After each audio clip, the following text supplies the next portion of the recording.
Bonjour tout le monde et bon matin. Il est quoi? Il doit être 11h. 11h. Et puis je suis pas allé m'entraîner ce matin, j'irai un petit peu plus tard. Je fais une petite marche dans le parc. Là, je vais m'acheter du café. Et puis good morning George, how are you? I'm okay, thanks. Good. Good. I'll be back. You want something? No, I'm fine. I'm Okay. just carrying myself. Ok, cool, no worries.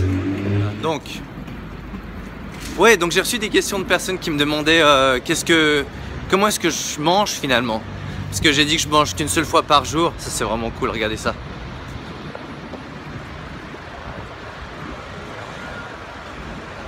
Et donc oui, je mange en fait une seule fois par jour. Je mange généralement en fin de journée, le matin.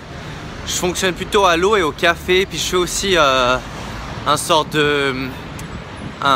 jus vert en fait, une combinaison de jus vert que je ferai sans doute une fois une vidéo sur ça. Et là je peux vous montrer aussi le Trafalgar, donc ouais c'est vraiment magnifique, c'est très beau aujourd'hui. Et là je vais prendre mon café dans cet endroit. Voilà. Voilà, donc là j'ai deux cafés et puis ce que je fais c'est que je mélange ça avec je vous montrerai en fait, je mélange ça avec du beurre et puis la noix de coco. Je vous montrerai ça dans un instant. Alors, pour la recette magique de café, donc voilà, c'est un truc, c'est marrant parce que chaque fois que je dis ça à un ami, il trouve ça dégueulasse quand je l'explique, mais quand je lui fais goûter, c'est vraiment bon. Donc, il vous faut deux cafés, moi je mets deux cafés, voilà, c'est des cafés normaux quoi, donc il y a... ça s'appelle des Americano. Un café là-dedans. Il vous faut un blender là pour pouvoir diluer le café. Je vous montrerai pourquoi. Alors là, là. Ok. Ensuite, il vous faut du chocolat. Moi, je prends du chocolat noir. Il faut un petit carré de chocolat. Ok. C'est peut-être pas assez, on va reprendre un petit peu là.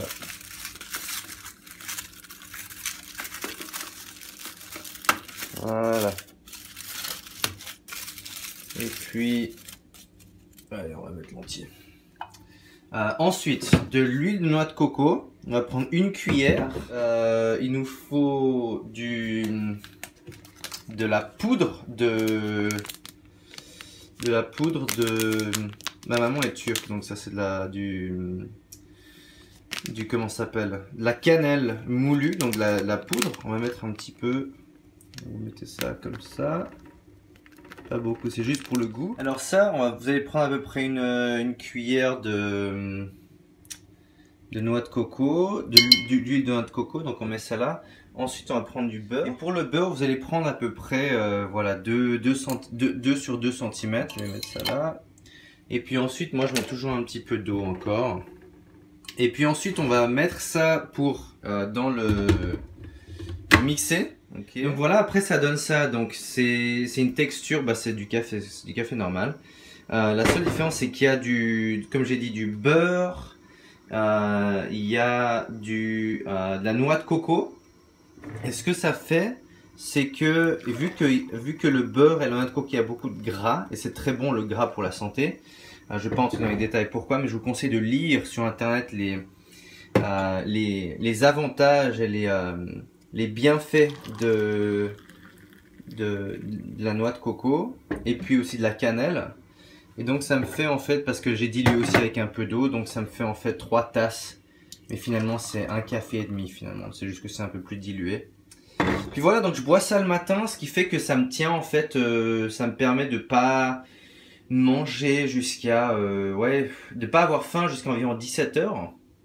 Et ensuite je me fais un bon repas à 17h, et c'est comme ça vraiment que je maintiens la faim et que j'ai vraiment une grosse énergie, enfin beaucoup d'énergie l'après-midi. Ça a l'air un peu dégueu comme ça enfin en vidéo quand je le monte, mais je peux vous garantir quand vous le goûtez, il est vraiment bon aujourd'hui. Et donc voilà, si vous avez lu ou si vous avez entendu que le petit déjeuner c'est le repas le plus important de la journée, qu'il faut manger un grand petit déjeuner, je peux vous garantir que il y a énormément d'études qui montrent que finalement de ne pas prendre le petit déjeuner, il y a énormément de bienfaits de santé. Donc faites un peu de recherche sur le jeûne intermittent, c'est quelque chose qui m'a beaucoup aidé. Surtout vu que j'ai transitionné depuis du tennis pro, donc athlète professionnel où je brûlais 2, 3, 4 000 calories par jour, à ensuite de pas brûler 4 000 calories par jour. J'ai dû vraiment changer en fait mes habitudes alimentaires, et le fait de commencer avec voilà, avec du café, avec tous ces ingrédients, ça permet de déjà avoir une énergie soutenue toute la journée, et ensuite ça permet de manger moins de calories. Donc c'est vraiment quelque chose de cool. Je vous recommande ça. Ma soeur panique parce qu'elle veut pas être sur mes vlogs, donc elle est là mais pas encore. Sinon, on a reçu des beaux commentaires sur le webinar que j'ai donné ce matin. Alors, on a quelqu'un, je vais pas les nommer pour les protéger parce que sinon c'est vraiment drôle. Alors, quelqu'un est resté, on a eu un webinar là où où je parlais de conversion massive, c'est notre formation principale. Quelqu'un dit, alors c'est vraiment génial ce commentaire. Tout ça pour un pitch pour nous vendre du produit. Quels sont tes commentaires? Ils s'attendent à tout gratuit dans la vie. Ma sœur, qui est... Ah oui, alors ma sœur, je vous parlais de ma sœur. Tu veux te montrer ou pas? Non. Ok. Elle se montrera une fois. Ma sœur, donc, elle a fini le droit en Suisse, donc elle est avocate officiellement depuis 2 ans? Un an, ouais, non. Ça fait 1 an. 1 an et demi. 1 an et demi. Et puis, elle s'est dit... T'as lancé quand le CrossFit? 2013? 12? Ça fait 3 ans cette année. Ça fait... Ouais, donc 2013. Donc en 2013, elle a lancé un CrossFit. Donc si vous savez pas ce que c'est le CrossFit, on va appeler ça une salle... C'est un peu insultant, on appelle ça une salle de fitness, non? C'est pas une salle de fitness. C'est pas une salle de fitness, c'est disons une salle d'entraînement, voilà. Donc elle a lancé un CrossFit à Genève. T'avais quel âge? 24, 25? 24 ans. Donc, parce qu'elle me voit en fait faire du business et de l'entrepreneuriat depuis que j'ai 14 ans, quoi. Donc, elle a lancé sa boîte aussi, et puis, avec 2 partenaires, et puis elle a vendu l'été dernier, sa boîte, donc ça c'était cool. Et puis, parallèlement à ses études d'avocat, et puis à son fitness, elle a démarré une carrière de musique aussi. Donc elle fait de la production électronique, de la musique électronique et de DJ. Et donc nos parents, ils sont un peu... comment tu dirais qu'ils sont, maman et papa? Intrigué? Ils sont un peu intrigués par nos vies. Donc voilà, moi c'était drôle parce que bon, nos parents, ils ont fini tous les deux l'université, sont universitaires. Ma mère, elle a un MBA, elle était avocate, mon père était professeur. Donc pour eux, nous, enfin, on était... Et encore, toi, t'as fait l'uni, quoi. On était prédisposés ou en tout cas orientés vers la, comment dire, carrière académique. Et moi, j'ai très tôt pas été intéressé par l'univers et le système éducatif normal, même si j'adore apprendre et j'adore lire, et je lis 2-3 livres par semaine, je regarde facilement 2 documentaires par semaine, j'adore apprendre, mais le système conventionnel en Suisse, en tout cas, d'enseignement, je trouvais ça vraiment vieux, quoi. Je voyais pas d'intérêt. Donc, j'ai essayé, enfin, après avoir arrêté le tennis, justement, j'ai pris ma retraite en 2007, à l'âge de 21 ans, pour essayer de justifier à mes parents mon intérêt pour l'université. Je me suis inscrit, j'ai fait 2 mois et demi. Et après ça, j'ai appelé un jour ma mère, j'ai dit maman, je peux pas, c'est juste, c'est pas possible. Mais bon, j'avais déjà mes boîtes qui tournaient, donc ça tournait bien. Et à l'Uni, je bossais sur mon entreprise et à la maison, je bossais sur l'Uni. Ça avait aucun sens et voilà, je voyais aucun intérêt à terminer un diplôme vu que enfin, je peux comprendre en fait l'utilité d'avoir un diplôme si on veut être médecin ou avocat ou on veut, voilà, on a une utilité directe entre le diplôme qu'on obtient et la profession qu'on va avoir. Dans mon cas, j'étais entrepreneur enfin, déjà pendant que j'étais à l'Uni, je gagnais plus d'argent que mes professeurs, donc je n'avais pas vraiment d'intérêt et puis je voulais pas avoir une carrière conventionnelle parce que enfin, créer des entreprises, c'est ça vraiment qui m'a toujours intéressé d'un point de vue professionnel. Attends, je crois qu'on en a un autre aussi. Ah oui. Vous parlez depuis 12 minutes et vous n'avez pas encore mentionné comment vous êtes arrivé au succès. Assez décevant. 12 minutes. Vous n'êtes pas... Qu'est-ce que tu as à dire à ça? Je sais pas. C'est marrant parce que il y a des gens qui laissent des commentaires des fois, mais insensés, quoi. C'est vraiment drôle. Et en fait, c'est fait pour faire mal. C'est des attaques. C'est des attaques, mais ça nous fait... Qu'est-ce que ça nous fait, nous? Derrière leur écran, c'est facile. Ouais, mais c'est toujours la même chose. Nous, on aime bien les commentaires constructifs. On aime bien. Oui, mais toujours. Mais pas... Mais même les commentaires comme ça, c'est rigolo.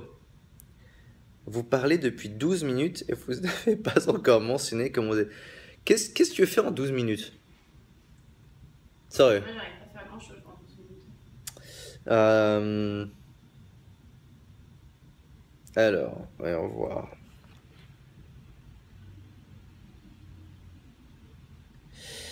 Ah, c'est la même personne encore. Vous avez commencé la présentation il y a... Ah, mais ça, c'est incroyable. C'est la même. Vous avez commencé la présentation il y a 14 minutes et vous n'avez pas encore mentionné le remède miracle. Alors, s'ils sont pas contents, il faut pas qu'ils restent. Ça, c'est bien dit, ça. Dis plus fort. S'ils sont pas contents, il ne faut pas qu'ils restent. Mais tu sais, ce qui est marrant, c'est que généralement, les gens qui sont... Non, mais généralement, les gens qui critiquent, ils restent longtemps. Ouais. Alors qu'il y a autre chose à faire. Je veux dire, il y a le web, il y a des milliards de vidéos ou d'autres téléconférences que vous pouvez aller suivre. Hein? Ouais. Alors là, je voulais vous montrer un peu... Là, c'est un endroit où je marche en fait en direction du palais de la Reine. J'habite pas loin, donc c'est un parc en fait. On y va, là c'est le parc, ça s'appelle St. James Park et Green Park. C'est deux parcs et puis derrière moi, le Premier ministre il habite là-bas. Et là c'est à 11 h, il y a le changement de la garde royale ici. Enfin pas la garde royale mais la garde à cheval. Et puis là c'est le bâtiment de Winston Churchill. C'est un bunker en fait qui était... je crois qu'il y a un musée, je suis pas encore allé à ce musée. Mais c'est un peu le quartier touristique là. Et puis ce qui est cool c'est que c'est vachement surveillé, il y a de la police partout. Donc voilà. Là j'ai eu une téléconférence là en fin de matinée. Ma soeur est rentrée, ma soeur est partie là donc... Elle rentre sur Genève, moi je suis dans le parc, là c'est vraiment magnifique, il fait super beau. Puis là derrière moi vous pouvez voir, si vous êtes déjà allé à Londres, voilà là, vous pouvez voir la roue là, oh, voilà la roue, London Eye. Et puis donc là ce que je fais, là j'ai une conférence tout à l'heure, dans 45 minutes avec un de mes directeurs marketing. Et ouais, généralement quand il fait beau j'essaie de sortir un peu parce que là on verra s'il y a des écureuils des fois qui marchent un peu partout. Non, j'essaie de sortir un peu parce que idéalement quand je suis en Suisse j'aime bien aller patiner, mais là la patinoire la plus proche elle est à bien 45 minutes, 1 heure, donc j'ai pas envie de passer 1 heure à aller à la patinoire et puis ensuite 1 heure à rentrer. Alors qu'en Suisse, je suis à 5 minutes en voiture. Donc là, ce que je fais quand il fait un peu plus beau, je vais faire une petite marche dans le parc. Et ça, c'est quelque chose aussi que je conseille beaucoup à nos clients et à d'autres entrepreneurs. C'est vraiment de prendre du temps et de faire autre chose, vraiment de créer des plages horaires dans votre quotidien. Pour, je vais voir si je peux vous montrer le Buckingham Palace, le palais de la reine. Mais vraiment de créer en fait dans votre quotidien des périodes où vous vous reposez ou vous faites rien. Et là vous pouvez voir juste derrière moi, pas que je me fasse écraser, mais voilà, juste derrière moi, tout au bout. On ira marcher une fois là-bas, tout au bout il y a le palais de la reine. Mais il faut créer des plages horaires, vous forcer à faire autre chose, vous forcez à pas rester, que ce soit si vous avez un bureau ou vous travaillez dans votre boutique ou dans votre magasin. Et je sais de quoi je parle parce que, comme j'ai dit, ma deuxième entreprise, j'avais 65 employés. Donc j'étais au bureau bien 13 à 15 heures par jour. Et finalement, quand on réfléchit aux tâches qu'on peut automatiser, surtout avec Internet, il y a énormément de choses qu'on peut automatiser, surtout que ce soit la prospection, que ce soit le filtrage de prospects. Il y a énormément de tâches en fait qu'on peut déléguer, non seulement déléguer, mais automatiser. On n'a pas besoin d'avoir des employés. Parce que la manière, si vous utilisez Internet de la manière juste, ça remplace les employés. Et je veux dire, entre avoir 65 employés comme j'avais ou avoir une petite équipe, je vais voir si je peux vous montrer des écureuils. Là, il y a des pigeons là, mais pas d'écureuils encore. Mais on va en croiser. Entre avoir des grandes équipes ou des petites équipes, on peut aller beaucoup plus vite avec des petites équipes. C'est-à-dire que quand on a une idée, on peut exécuter et implémenter l'idée beaucoup plus rapidement que si on a, comme j'avais, près 70 employés. Parce qu'à ce moment-là, on doit convenir de rendez-vous, on doit passer par différents managers, parce que forcément j'ai différents managers aussi, donc ça va... C'est une organisation différente et tout dépend de comment vous fonctionnez le mieux. Pour moi, je préfère avoir des petites équipes qui vont beaucoup plus vite. Et vraiment, quand vous utilisez Internet de la meilleure des manières, il n'y a pas besoin d'avoir 50 000 employés, quoi.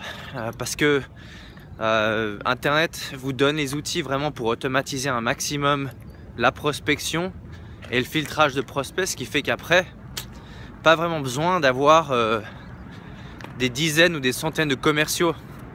Ma plus grande équipe de vente, j'avais 40 vendeurs et il faut les gérer. Les vendeurs, je le sais parce que je suis un vendeur et il faut les gérer. Heureusement, enfin, j'ai l'expérience parce que j'ai moi-même vendu énormément pour moi, pour nos produits, nos services. Et je dis toujours que si vous n'êtes pas un vendeur, si vous êtes entrepreneur, vous n'êtes pas un vendeur, vous allez avoir énormément de mal. Donc vous devez apprendre à vendre. J'essaie de voir là si on arrive à... Il y a toujours beaucoup de nature. Non, je dis toujours que si vous ne savez pas vendre, vous devez apprendre à vendre. Mais de là à avoir une équipe de vente, c'est-à-dire que vous devez non seulement vendre vous-même, vous devez aussi apprendre à gérer. Ça c'est cool. Toujours des gens qui font du yoga dans le parc. Apprendre à gérer les vendeurs, c'est une autre compétence. Et avec Internet, justement, il y a énormément de choses que vous pouvez automatiser où il n'y a pas besoin d'avoir 30, 40 commerciaux. Et si vous avez des commerciaux, c'est cool parce que vous pouvez utiliser justement Internet pour attirer plus de prospects qualifiés. Et en fait, ce qu'on a remarqué pour mes entreprises et la plupart de nos clients, c'est qu'il y avait déjà des grandes équipes. C'est qu'en utilisant Internet, on peut réduire en fait, si vous avez déjà des équipes de commerciaux, c'est possible de réduire la masse salariale et d'automatiser beaucoup plus et d'avoir un revenu qui est similaire, voire plus haut, mais surtout des marges qui sont beaucoup plus hautes. Donc c'est vraiment quelque chose en ayant les bons systèmes en place, vous pouvez en ayant les bons systèmes en place, vous avez des systèmes qui travaillent pour vous. Donc des systèmes, ça peut être mettre en place des publicités sur internet, à droite et à gauche, des annonces, des sites d'annonces, Facebook, Twitter, la pub sur Instagram par exemple. Mais c'est clair que il faut faire quelque chose.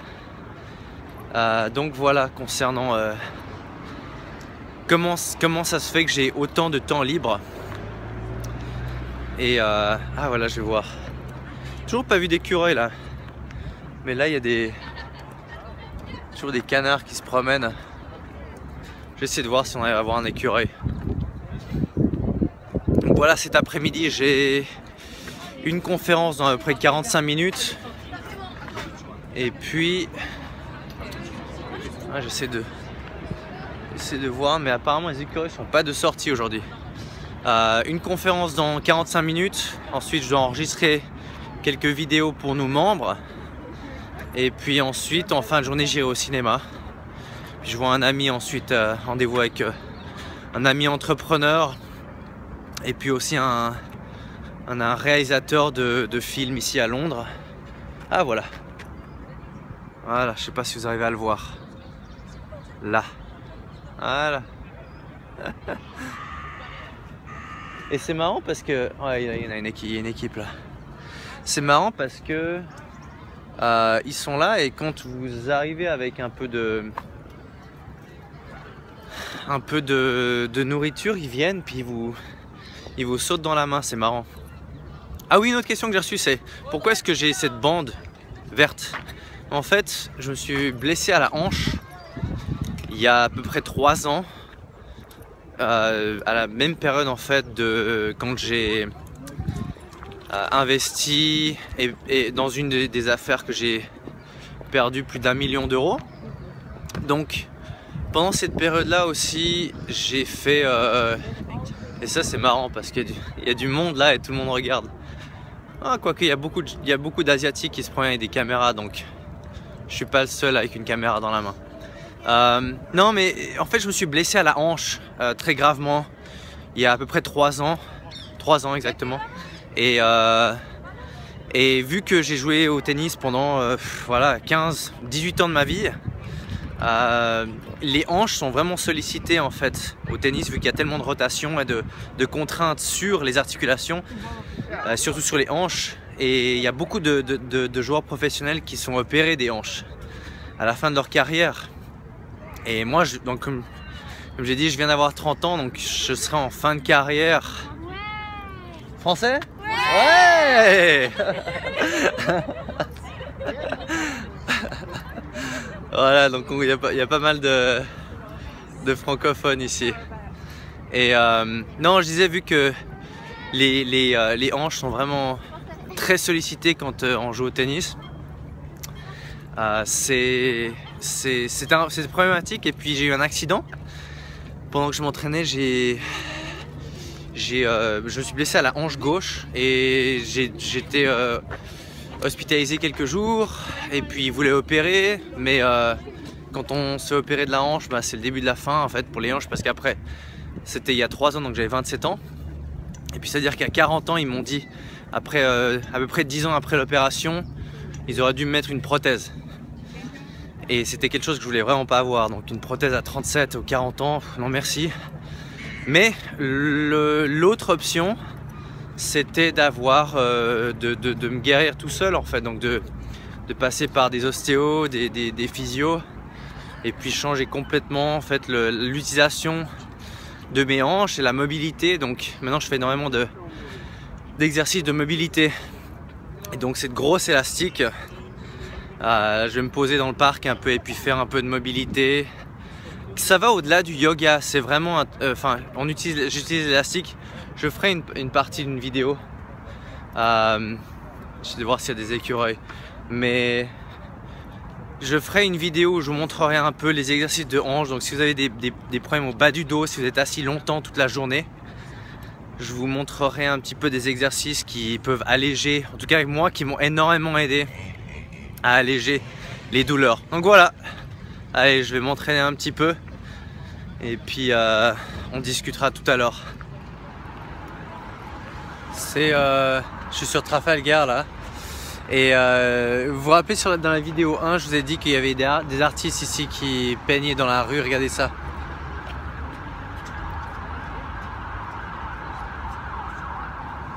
C'est énorme. Donc voilà, tous les jours, il y a quelqu'un de nouveau. Ok, on va faire un petit concours. Qui arrive à me dire qui c'est? Allez.